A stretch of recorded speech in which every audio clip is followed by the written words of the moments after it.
Today I am going to show you how I go from rabbit to baby hat, and I'm going to start off by shearing one of my giant German Angora rabbits. Now this guy right here, he is a buck here, and he was born here.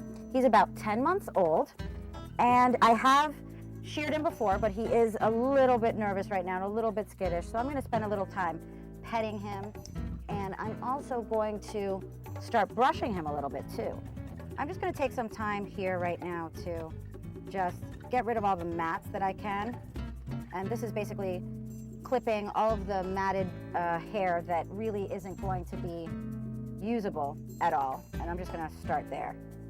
Now I love knitting and I love spinning, and I love doing it when I have a specific person in mind.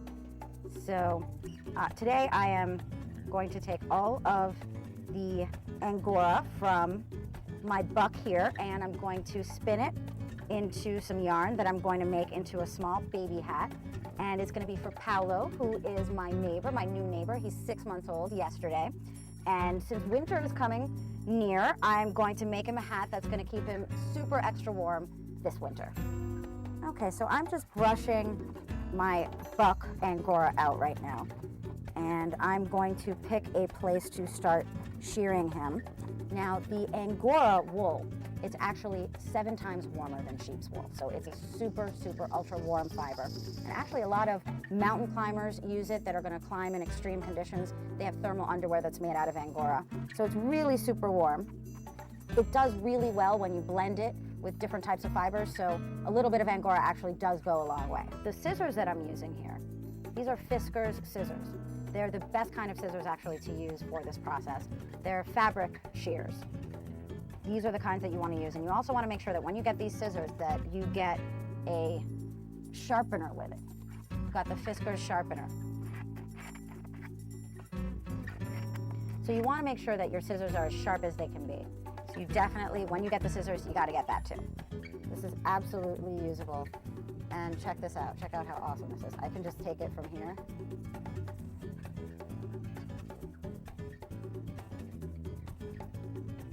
And I can just start spinning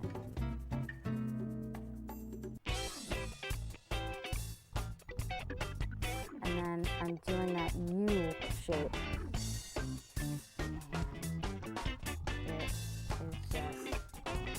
Working perfectly. Hey, sweetie, I know.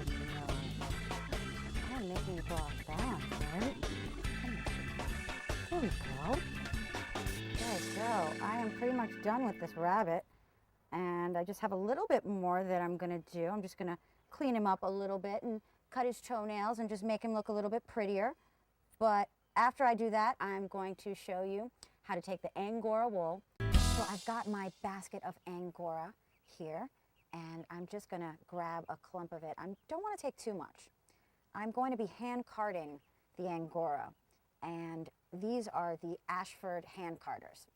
They have a fine needled carding cloth here, and what I do with the Angora is I just start on the bottom and I continue moving it across and filling in the rest of the hand carder. Now I don't want to use too much on the brush here, and now I'm just starting at the bottom and really transferring the Angora onto the other brush here.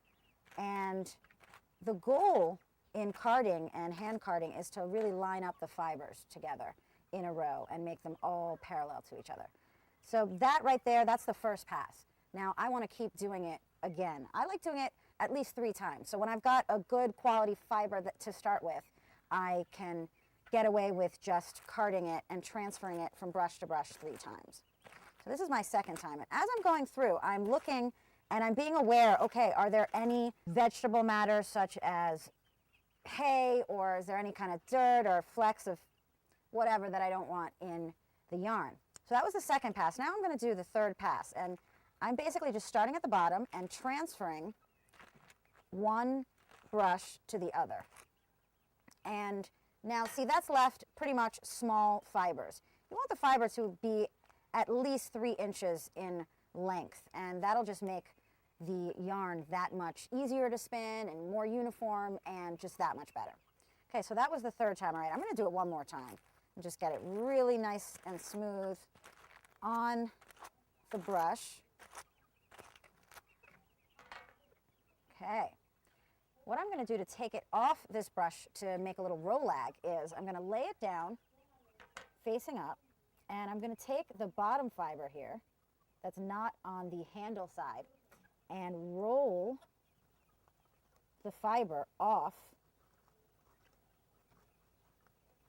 of the hand carder and then put it aside. For this baby hat, I really don't need that much yarn, so I'm just going to spin up enough for 2 bobbinfuls, and then I'm going to apply those 2 together.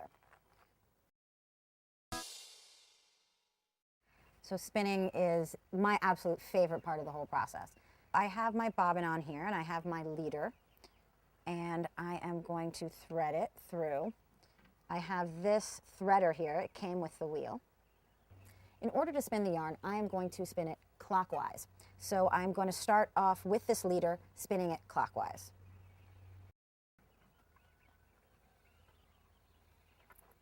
So I am just really slowly drafting the fiber, and it's wrapping around the leader, and it's pretty thick, but I'm going to slowly but surely thin it out. Once I get a really good stretch, like right now, of fiber, I can long draw it. And when you long draw it, you want to at least draw it out to around 36 inches in length, and then just let it take up. So I tend to really overspin my Angora just because it is so slippery, and you just end up, and you just have a tendency of just drafting it and twisting it a little tighter than you would other types of fibers.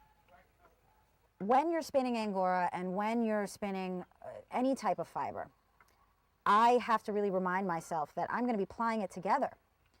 I'm spinning it here clockwise, which is going to give me a Z twist onto it, which is going to allow me to combine it with another strand of yarn.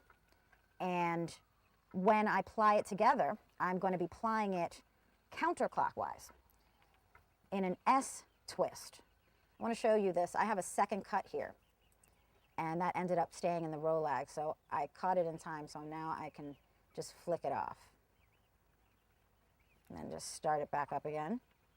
So I've gotten to the end of the fiber here, and I've got my other rolag in my hand, and this is how I'm going to pretty much seamlessly go to the next rolag.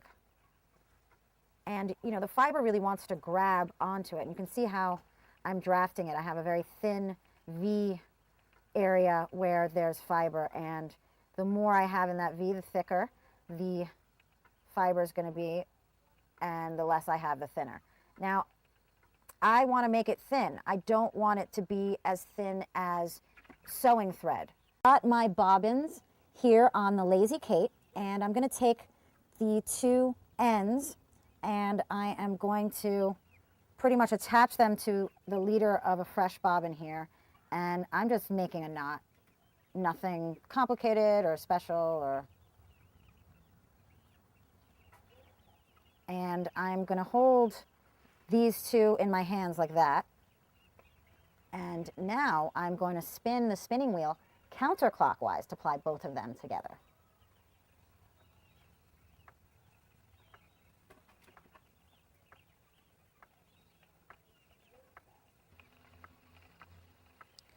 And this is when I actually end up going, oh, I have some hay in there that I definitely want to take out, because that is going to be very scratchy for the baby. So throughout this whole process, as I see little imperfections that I don't want to remain, I've been taking them out, little seconds or any hay or any little mats that didn't get fully combed out with the hand combs. I have the yarn. It's plied together. Look at it on the bobbin. I think it looks amazing. And I am winding it into this ball so that I can use it and check the gauge. Now, when you're finishing hand-spun yarn, especially when you're using Angora or other types of exotic fibers, you can do a bunch of different processes with the yarn. One of them is called fulling. And what fulling does is it kind of just spreads the fibers and gives it a little halo effect and kind of felts the yarn in the process. it really does give a wonderful effect. For this project, I'm not going to do that. I don't want it to be felted. I want it to just be light and airy. I don't want it to be tight and kind of thicker. And I just want it to be as naturally done as possible. So just taking it off the bobbin right now and proceeding to making the hat.